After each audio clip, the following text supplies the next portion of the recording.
শবে কদর পাওয়ার সহজ উপায় কি? শবে কদরের নামাজ ও দোয়া আছে কিনা?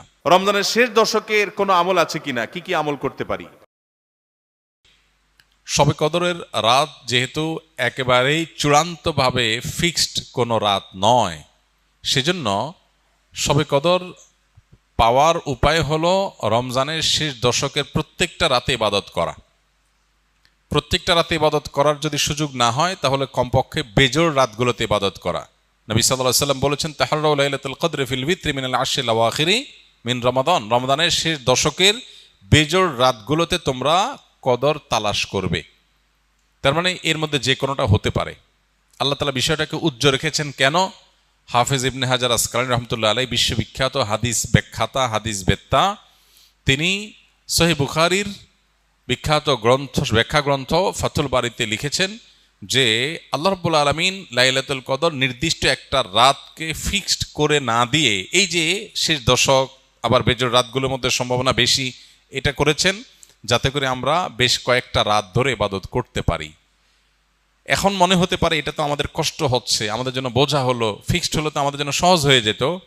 মরার পর যখন আমল নামা হাতে পাবো, তখন মনে হবে ইস, এই লাইলাতুল কদর আল্লাহ শেষ 10 রাতের মধ্যে রেখেছেন, পুরো রমজানে রাখতেন তাহলে 30 রাত ধরে ইবাদত করতে পারতাম।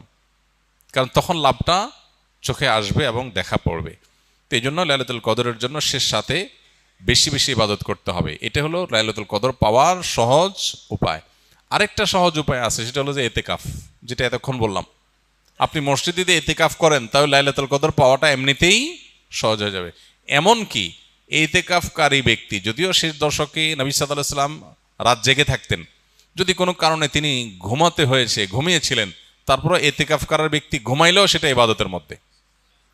বাসার ঘুম আর মসজিদে এতেকাফকারীর ঘুমের মধ্যে পার্থক্য আছে। মসজিদে অবস্থানটাই ইটসেলফ একটা ইবাদত।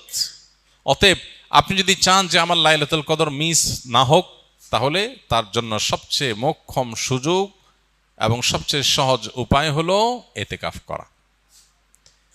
এতেকাফ অত্যন্ত প্রেমময় একটি ইবাদত, যেটা খুব ভেতর থেকে ফিল করা যায়, আল্লাহর সাথে একান্তে কথা বলা যায়, অনুভব হবে যে আমি আল্লাহর ঘরে আছি, আল্লাহর ঘরে হাজির হয়ে গেছি। সবাই বের হয়ে যাচ্ছে, আমি বের হচ্ছি না, কারণ আমি আল্লাহর ঘরের বন্দী, নিজেকে বন্দী করে ফেলেছি। অন্যরকম এক ফিল আসবে ইনশাআল্লাহ বিসমিল্লাহ। অনেকেই শবে কদর সম্পর্কে জানতে চায় কোন রাতে নামাজ আদায় করব, কি নিয়মে নামাজ পড়ব ও কি দোয়া করব। এটা আমরা এই যে এতক্ষণ বললাম, আশা করি যেটা উত্তর হয়ে গেছে। শবে কদরের নামাজ ও দোয়া আছে কিনা? শবে কদরের অন্যতম আমল হলো রাতে দাঁড়িয়ে ইবাদত করা, নামাজ পড়া। এই জন্য আমরা লাইলাতুল কদরে ইনশাআল্লাহ তৌফিক অনুযায়ী 2 রাকাত করে করে লম্বা লম্বা কেরাত, লম্বা লম্বা রুকু, লম্বা লম্বা সিজদা দিয়ে খুব মনোযোগের সাথে দীর্ঘ সময় নিয়ে আমরা নামাজ আদায় করার চেষ্টা করব। এটাই হলো লাইলাতুল কদরের নামাজ। এর কোনো রাকাত সংখ্যা নাই যে এত রাকাত পড়তে হবে, যার যতটুকু তৌফিক হয়, 2 রাকাত, 4 রাকাত, 6 রাকাত, 8 রাকাত, তারাবির পরে রাতভর আমরা সে নামাজগুলো পড়তে থাকবো ইনশাআল্লাহ। নামাজের পাশাপাশি লাইলাতুল কদরে করার জন্য স্পেশাল আমল নবী করিম সাল্লাল্লাহু আলাইহি সাল্লামের পক্ষ থেকে রেকমেন্ডেড আমল একটাই আছে, সেটা হলো মা আয়েশা রাদিয়াল্লাহু তাআলা আনহা বর্ণিত হাদিসে যে দোয়ার কথা আমরা জানি, সেটা হলো আল্লাহুম্মা ইন্নাকা আফুউন তুহিব্বুল আফওয়া ফাফু আন্নি। হে আল্লাহ, আপনি ক্ষমাশীল, ক্ষমাশীলতাকে পছন্দ করেন, অতএব আমাদেরকে ক্ষমা করে দিন। এই দোয়া বেশি বেশি করে করা। এর বাইরে আমরা জিকির, আজকার, তাসবিহ, কোরআন তেলাওয়াত, দোয়া, রোনাজারি, এগুলোর মাধ্যমে পুরো রাত অতিবাহিত করার চেষ্টা করব ইনশাআল্লাহ। নামাজের ক্ষেত্রে বিশেষ কোনো নামাজ নাই যে লাইলাতুল কদরের এরকম এত রাকাত নামাজ, প্রথম রাকাতে অমুক সূরা এতবার, তমুক সূরা এতবার, এরকম কোনো বিশেষ নিয়ম নাই। বরং অন্য যে কোনো নামাজের মতো যে কোনো সূরা দিয়ে আমরা নামাজগুলো পড়তে পারি। শবে কদরের কোনো আমল আছে কিনা?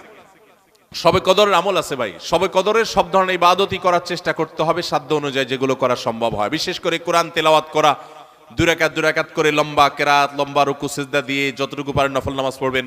বিশেষ পদ্ধতির নামাজ, শবে কদরের নামাজ এত রাকাত, অমুক সূরা এতবার, প্রথম রাকাতে, দ্বিতীয় রাকাতে এতবার, এগুলো মন গড়া, এগুলোর কোনো ভিত্তি কোরআন হাদিসে নাই। তবে 2 রাকাত করে যত লম্বা রুকু দিয়ে সিজদা দিয়ে অনেক সময় নিয়ে 2 রাকাত নামাজ 5, 7, 10 মিনিট ধরে, যত বেশি সময় ধরে পারেন লম্বা কেরাত রুকুতে নামাজ পড়বেন। এক, তেলাওয়াত বেশি বেশি করবেন, যত সুন্দর করে সম্ভব তেলাওয়াত শুনবেন, শোনাশুনি করবেন, কোরআনকে সময় দিবেন, কোরআন স্টাডি করবেন এই রাতে।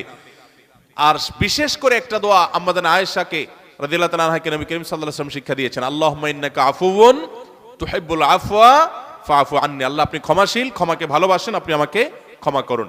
আর আল্লাহর কাছে দোয়া, ইস্তেগফার, রোনাজারি, চোখের পানি ফেলা, গুনাহ মাফ চাওয়া, এগুলো করতে থাকবেন। দান সাদেকা করার সুযোগ থাকলে সেটাও করবেন, অর্থাৎ যে কোনো সাধারণ আমলই করবেন। হাদিসে বিশেষ করে এই দোয়াটার কথা বলা আছে, এটা আমরা লাইলাতুল কদরে পড়ব। শবে কদরের নামাজের নিয়ম কি, কত রাকাত পড়তে হবে একটু জানাবেন। শবে কদরের নামাজের নিয়ম কি, একটু আগে আমরা বলেছি যে শবে কদরের নামাজের আলাদা কোনো নিয়ম নাই। অন্য যে কোনো সময় যে আমরা নফল নামাজ পড়ি, ঠিক একই পদ্ধতিতে আমরা শবে কদরে পড়বো, লাইলাতুল কদরেও পড়বো। আমরা বিশেষ করে অনেকে মনে করি লাইলাতুল কদরের প্রথম রাকাতে অমুক সূরা এতবার পড়তে হয়, সূরা ফাতিহার পর দ্বিতীয় রাকাতে তমুক সূরা ততবার পড়তে হয়। এগুলো সবগুলো মানুষের নিজেদের বানানো। কোরআন বা হাদিস এরকম কোন ফরম্যাট শবে কদরের জন্য আলাদা ঠিক করে দেয় নাই। ওইটাকে আমরা আবশ্যক বানালে বরং সেটা বেদাত হতে হবে, বেদাত হতে পারে। আমরা দুই রাকাত করে যত লম্বা সময় পারি, যে কোনো সূরা দিয়ে পারি, আমরা বেশি বেশি করে নামাজ পড়বো শবে কদর ইনশাআল্লাহ তাআলা।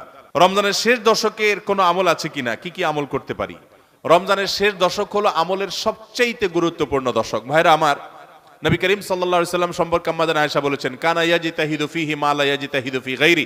রমজানের শেষ 10 দিনে আসলে নবী সাল্লাল্লাহু আলাইহি সাল্লাম ইবাদতের জন্য এত চেষ্টা করতেন, এত মেহনত করতেন, এত সাধনা করতেন, তার জীবনে অন্য কোন সময় ইবাদতের জন্য এত সাধনা করতেন না, শেষ 10 দিন ইবাদতের জন্য যেরকম সাধনা করতেন। এবং আম্মাজান আয়েশা বর্ণিত হাদিসে আরো বলেছেন তিনি, নবী করিম সাল্লাল্লাহু আলাইহি সাল্লাম কানা ইদা দাখালাল আশার, রমজানের শেষ 10 দিন যখন শুরু হতো, আহিয়া লাইলা, সারা রাত আর ঘুমাতেন না, শেষ দশক কখনো ঘুমাতেন না। ওয়া আইকাযা আহলা, পরিবারের লোকদেরকে ঘুম থেকে ডেকে তুলতেন। ওয়াসাদ্দা মিযজারা, কোমর বেঁধে নিতেন। এবং ইবাদতের জন্য সবচেয়ে বেশি মেহনত মুজাহাদা তিনি করতেন। ভাইরা আমার, রমজানের শেষ দশক হলো ইবাদতের সবচেয়ে গুরুত্বপূর্ণ সময়। আমাদের বেশিরভাগ মানুষ ঈদের কেনাকাটায় আমরা ব্যস্ত হয়ে পড়ে, শহরের মানুষ গ্রামে যাওয়া ব্যস্ত হয়ে পড়ে, গ্রামের মানুষ শহরের মানুষকে ওয়েলকাম করার জন্য ব্যস্ত হয়ে পড়ে। আমাদের শেষ দশকের ইবাদত হয় না। শেষ দশক ইবাদত করার চেষ্টা করবো তো ইনশাআল্লাহ। শেষ দশকের প্রধান ইবাদত হলো এতেকাফ। শেষ দশকের প্রধান ইবাদত কি? এতেকাফ। এতেকাফ করার চেষ্টা করবেন। আমরা শেষের দিকে এসে এতেকাফের কথা বলি, তখন আপনারা এটার ফজিলত বুঝেন না। নবী করিম সাল্লাল্লাহু আলাইহি সাল্লাম রমজানের রোজা 3 হিজরিতে ফরজ হয়েছে, তার ওয়াফাত পর্যন্ত কোনো বছর শেষ দশকের এতেকাফ ছাড়েন নাই, মসজিদে এতেকাফ করছেন। যুবকরা এতেকাফ করবেন তো ইনশাআল্লাহ। 3টা ইবাদতের স্বাদ নগদ পাওয়া যায়, আমি কোরআন হাদিসের আলোকে আমার অভিজ্ঞতার মিশেলে আমি জানাচ্ছি। এর মধ্যে একটা হলো, লম্বা সময় নিয়ে যদি সেজদা দিতে পারেন, বিশেষ করে তাহাজ্জুদে, তো দেখবেন এটার স্বাদ আপনি অনুভব করবেন। আর দ্বিতীয়টা হলো এতেকাফ।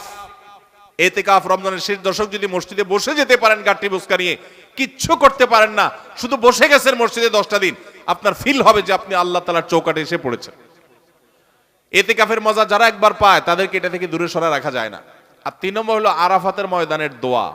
এটাতে যে স্বাদ, এই 3টা স্বাদ যে পাইছে, সেই স্বাদগুলো কখনো আর ছাড়তে চায় না। আল্লাহ আমাদের সবাইকে এতেকাফ করার তৌফিক নসিব করুন। রমজানের শেষ দশকে এতেকাফ করবেন, বেজর রাতগুলোতে বেশি বেশি ইবাদত করবেন, অন্য রাতগুলোতে ইবাদত বন্দি বেশি বেশি করবেন, কোরআন তেলাওয়াত বেশি বেশি করবেন, কারণ এই দশকে লাইলাতুল কদরে কোরআন নাজিল হয়েছে। আর নফল নামাজ, অন্যান্য দান সাদেকাও বেশি বেশি করে করবেন।